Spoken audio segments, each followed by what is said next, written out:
shit. Here we go. Hey everybody, this is Keith Saarloos, and welcome back to today's episode of An Idiot's Guide to Wine, where we are going to peel back the layers and talk about something that is often misunderstood. That would be me, Keith Saarloos, the idiot, and honestly, the way I see the world.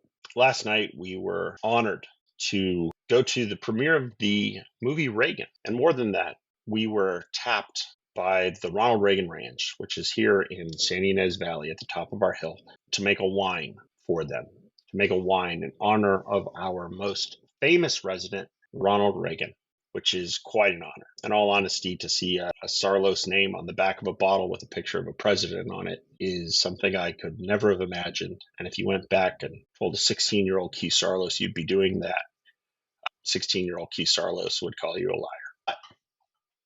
Part of that is someone kind of punched me in the face with it and said, "So that's how you are." And I said, "What do you mean? That's how I am." They said, "Oh, you made a wine for Reagan. Now I know who you are." And I said, "Ooh, that was a dangerous thing to say, because the truth is, that's not true." The way I see the world, and really before we get in the weeds, let me make one thing abundantly clear. This is not about politics whatsoever. It's about a man I admire. It's about the principles I stand for. So the wine we're talking about today embodies those principles. It's not about taking sides. Honestly, it's about taking a stand. So here's the thing. People love to slap labels on just about everything. They want to know if you're left or right, if you fit neatly into their version of the world. But let me tell you, I've never been one to fit in. I don't fit in any box. I'm not left. I'm not right. I'm not someone who jumps on a bandwagon or joins a club just because it's what everyone else is doing. Frankly, I don't like people telling me what to do or how to think. I've always been the kind of, or really the type, who prefers to blaze my own trail and be guided by something deeper than just let, the latest trends or political winds. I'm policy based. I'm not politically based. I care about what's right for the community, what's fair for people, and what keeps corruption at bay. My allegiance isn't to a party. It's always to people. Real people with real lives who deserve the unalienable rights we all talk about: life, liberty, and the pursuit of their own happiness. Whatever that may look like to you, I'm for it. I know it sounds simple, but the truth is, it's anything but. I know it's messy out there. The world is complicated. It's full of gray areas. And that's why I believe in the importance of dangerous free speech. Yeah, you heard that right. Dangerous, because sometimes the truth is a dangerous thing. But I want to hear it, especially when it comes from someone who sees the world completely differently than I do. Conflicting opinions aren't just a threat, they're an opportunity. And it's an opportunity to confront issues head on, to learn, to grow, and hopefully even change our minds. So when I meet someone whose views are in direct opposition to my own, my first instinct isn't to shut them down. It's to talk. I want to know why they think the way they do. I want to understand their perspective. And who knows, maybe we'll find some common ground, or maybe we won't. But either way, I'm going to shake their hand and hopefully hug it out and walk away with a better understanding of the world and hopefully my place in it. So I'm not afraid to admit that I'm a work in progress. I'm open to being called a hypocrite if new information comes that changes my viewpoint. I just call that life. You learn, you adapt, you keep moving forward. But I have a code, I have a creed, I have a faith, and that's what guides me. I live to honor those who have come before me and to prepare the way for those yet to come. And I take that very, very seriously because I am pro-people. I believe in the power of community and the strength of human connection, because we're all out here trying to navigate this messy, cold, mean, and often unfair world. And it's damn tough. But if there's something I can do, something I can offer to make that journey just a little bit easier for someone else, then I'm all in. And that's what drives me. And I think that is what this Dutch wine is all about. It's about honoring the past, embracing the present, and preparing for the future. It's a reminder that life isn't about fitting into someone else's mold. It's about finding your own path and walking it with integrity and purpose. This isn't a podcast about taking sides. It's about taking stands. Stand for what's right, what's just, and what's true. And if that resonates, pour yourself a glass and join me. So last night, we got to honor our most famous resident, and I wrote a long speech, but then I kept it in my pocket. I didn't read any of it. I read through it a few times, but I just kind of winged it in the true Saarloos nature. So today, I'm going to read you what I wrote, and I hope you enjoy it. So to give you a little background, Dutch is a Syrah made from our vineyard here on Ballard Canyon, the most photographed vineyard in Santa Barbara County. It's from our Fat Man Terrace. It is an absolutely beautiful wine. Very, very proud of it. And even last night, I was given a gift by the Reagan Ranch, which was a hat, a cowboy hat. And as you know, I don't usually wear a cowboy hat, even though I've been called a cowboy many times. But it was probably one of the greatest honors I've ever received because, they don't really give awards to farmers. And last night felt like an award. And I know my dad would have been really proud. I know my grandpa would be proud. I know my mom was. So the one thing I might mention is there's only 3 of these hats. One of the hat is the Ronald Reagan hat. The second one was made for Quaid, who plays Ronald Reagan in the movie. And the third one is mine. And they even embellished it on the front with the brand of the ranch. Really quite special. And I hope you enjoy this little speech. Here we go. Good evening, everyone. It is a profound honor to be with you here tonight as we celebrate the legacy of a man who shaped our nation and inspired generations, Ronald Reagan. Before we dive in, let me share a few words about the wine we're unveiling in his honor. This wine embodies the strength and character of the man it celebrates. Bold yet balanced, complex yet approachable. In many ways, those exact words to describe the man on the bottle. Wine is much more than a drink. It's a reflection of the land it comes from, the hands that nurtured it, and the spirit it embodies. In crafting this wine, we sought to capture not only the flavor, but the essence of the man we honor here tonight. But tonight tonight is about more than just the wine. It's about what it means to me and my family to be with you here tonight. We live by a simple creed. We live to honor those that have come before us and to prepare the way for those yet to come. This creed guides everything we do, from how we tend our vineyards to how we live our lives. I still remember when my first grade teacher walked into our classroom and announced, "We have a new president of the United States, and his name is Ronald Reagan." I was stunned. A president? Someone is in charge of all of this? From that moment on, I was captivated. Reagan was the president of my youth. I remember the awe when he spoke to the astronauts in space and how winning the World Series meant a trip to the White House to actually go and meet him. I actually thought that was the bigger deal than actually winning the World Series. Back then, when they asked you what you wanted to be when you grew up, President of the United States was a pretty common and a really good answer. And for many of us, it was because of Ronald Reagan. Ronald Reagan was a man my grandparents admired and a man that my parents also admired. 2 generations of people I hold in the highest regard. How could I also not admire this man? He was the leader of my leaders, and that left a lasting impression on me. This isn't in the speech, but I said it. When I was a kid, Ronald Reagan came on the TV, and my grandpa told me to be quiet. And I looked at him, and he says, "The president is on television. Quiet. Listen to what he has to say. This guy is the leader of America." I just remember that being such a big deal in my head going, holy cow, this guy is on TV, number one. Number two, my grandpa stopped what he was doing and walked into the other room to stare at it and hear what the president of the United States was saying. This is like the most important thing in my world.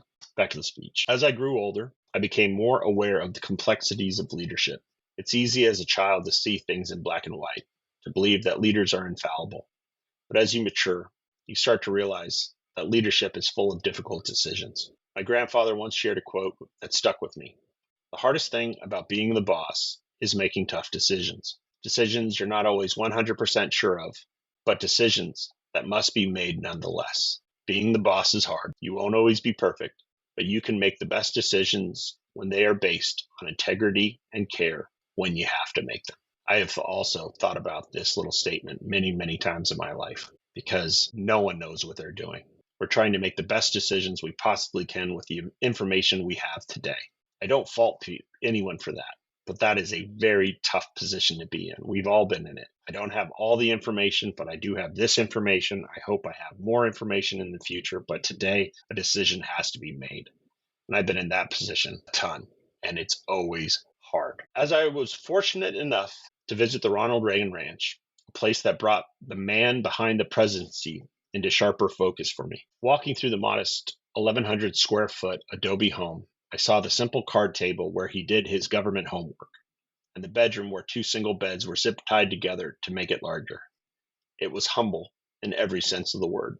But the moment that struck me the most was when our guide pointed out the fence around the property, and he said, "Reagan built that fence himself.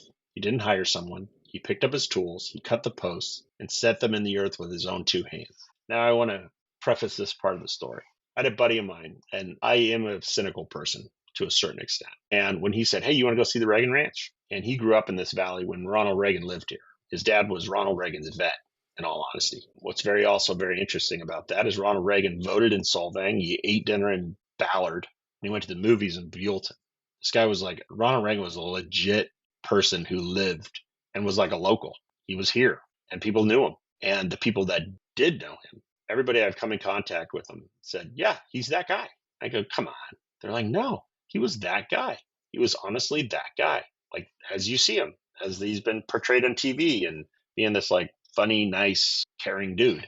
They're like, he was that guy, which was pretty hard to believe, but absolutely true. Oh, when we went up there, a buddy of mine said, "Hey, let's go." And we went up there, and you kind of drive up the shittiest road in California, and you get to the top, you go through this gate, and then you go through this other smaller gate. And when you kind of come down the hill, there's this little house. And I mean, it's little. By every stretch of the imagination, it's, I think, 1,500 square feet. It's absolutely beautiful, but it's an old adobe home. And it takes you about, if you were cooking, I mean, if you were like walking, you could walk into every single room in less than a minute. And the pipes are on the outside of the wall. The kitchen, two people can't walk by each other in the kitchen. There was like a sitting area and a card table almost where he would do, quote unquote, his government homework. The bed was basically two single beds that were pushed together and zip tied together. And the clothes are still hanging in the closet. And the thing that's also very unique about the place is there are no like pictures of him with like famous people or awards or anything. It's like visiting your grandparents' house. It's like knickknacks and nice gifts that like somebody gave you, but nothing that was like an accolade to like show off to someone else. And it's really unique in that way. It's like it has paintings from friends on the wall. It's really pretty cool. So I digress, but that paints a little bit of a picture. So now we're going to get to the fence. And this is the thing that absolutely floored me. This is the thing that made me want to make this wine for this president. And here we go. But the moment, but the moment that struck me most was when our guide pointed out the fence on the property. He said Reagan built that fence himself. He didn't hire someone. He picked up his tools, he cut the posts, and he set them in the earth with his own hands. As someone knows about the backbreaking labor of setting a fence post, because every single one of our fence posts or our end row posts in our vineyard are basically a fence post. And I am incredibly safe around those, because when we put any piece of equipment through those rows, you have about an inch on both sides. And if you snack one of those things, it's about a 4-hour job, because you have to dig it out, you have to replace it, you have to put all the wires back on it, you have to set it, and you have to set it right, because if you set it off left or right, or if it's off in any way, shape, or form, for the rest of your life, you're going to be looking at that thing and know that you gave up early on that post, and it will haunt you. So as someone who knows about back-breaking labor of setting fence posts, I can tell you that it's a job that requires care and precision. Every cut, every post, every nail is a reflection of your commitment to the future. Mistakes in that work aren't just felt today, they linger for years. My father once said, "You can think while you work." It's a philosophy that has shaped my upbringing, and I imagine Ronald Reagan understood that as well. As he worked on the ranch, building that fence with his own two hands, you can be sure he just wasn't thinking about the posts he was setting. He was thinking about his country. He was thinking about his decisions that needed to be made and the future that he was helping to build. And there was Ronald Reagan, the literal president of the United States, using the same hands that trimmed trees, cut wood, and set fence posts. These same hands that woke up in a humble bed to hold the pen that guided our nation's course. Those were the hands of a rancher. And when I think about it, I can't imagine anyone more suited to holding that pen than those. So when I go to this point, when I look at that fence and I look at setting posts, which really is an honor and prepare kind of moment, when somebody hands you a pen and you're the president of the United States and you can use that pen to shape the future of the country, of shape the future of the people that live there today, the people you work for, I think that pen should be held by someone who spent the morning setting fence posts, learning and working hard with your hands in a real visceral way. Because if everything just happens by magic, then you think everything's magic and you don't realize how hard things actually are. And that moment to me was that moment where I went, yeah, I was right to say wow as a kid, because here's this dude who was president of the United States. And I'm not saying he didn't make mistakes. I'm not saying that at all. Believe me. But I'm also saying that there was someone who was setting fence posts, working hard with his hands, and then with those very same hands could make decisions that would push our lives in different directions. I said it last night. It's not in this speech, but I'll say it here. He was a guy who built a fence and tore down a wall. And in the movie we watched last night, it was pretty great. There is that moment. I remember being in junior high and I heard the Mr. Gorbachev tear down this wall. And what I realized was the government didn't tear down that wall. That was one of these rallying cries because I was talking about with my son how East and West Berlin was separated by a wall. Like one side was communist and the other side wasn't. And after that speech, when the people ran at the wall and started to tear it down themselves, that's what happened. The tearing down of that wall was we allowed ourselves to be separated, and then we chose a day, and I don't know why, but they said tear down the wall, and people went out the wall and tore it down. By tearing down that wall, it tore down that Iron Curtain. It tore down the separation between communism, terrifying capitalism. I mean, good and bad, but it's never going to be perfect. And I think that's one of the greatest parts about being America. We're never going to be perfect. We're always going to be inches away from what we could be. And we will always hold ourselves in that high regard. We're never going to be satisfied with where we're at. We're always pushing and fighting and moving forward as much as we possibly can. But I digress. Every president should know what it's like. Reagan loved this land. And as any rancher knows, you don't invite people to a place you're not proud of. The short guest list of the ranch included names like Margaret Thatcher, Mikhail Gorbachev, and Queen Elizabeth II. By the way, if you ever look it up, it is amazing. Queen Elizabeth came out and made her drive up the worst road in the world through torrential downpours, and they had to cross like 4 rivers. I've watched The Queen or The Crown or whatever movie that is, and I kind of like the Queen. She seems like, without all the pomp and circumstance, she'd be like a pretty cool person to hang out with out on the field and in the ranch. Back to it. It wasn't just a place to live. It was a place that reflected who he was, a man connected to the land, to the values it represented, and the quiet strength it gave him. Reagan knew the value of hard work, putting in an honest day's labor, and the satisfaction, and that's a key word, and the satisfaction that comes from it. He understood that leadership isn't just about making decisions from behind a desk. It's about staying connected to the land, to the people, and to the principles that make our country great. Every president should know what it's like to work the land, to build something with their hands, to appreciate the beauty of this country. Reagan's connection to our valley wasn't just where he lived. It was about how he lived. The lessons he learned from ranching didn't just make him a better man. It made him a better leader. The wine you taste here tonight is our tribute to that man, to Ronald Reagan, the rancher, the leader, and our most famous resident. It's a wine that embodies the qualities he stood for: strength, resilience, and a deep connection to the land. The hands that grew, harvested, and made this wine are here with us tonight. We gave our lives to this pursuit, to this labor, because as my grandfather once said, farming is a noble profession. My father and my grandfather are not here with us tonight, but my mother is, my wife is, my cousins Brad and Greg are, and most importantly, my son is. By the way, my daughter's at TCU. Me and her talked about this before she went. And most importantly, my son is. Son, this is a reminder that life is a journey, that the values we hold dear are passed down from generation to generation. So, son, I leave you with these words from Reagan. America's best days are yet to come. Our proudest moments are yet to be. Our most glorious achievements are just ahead.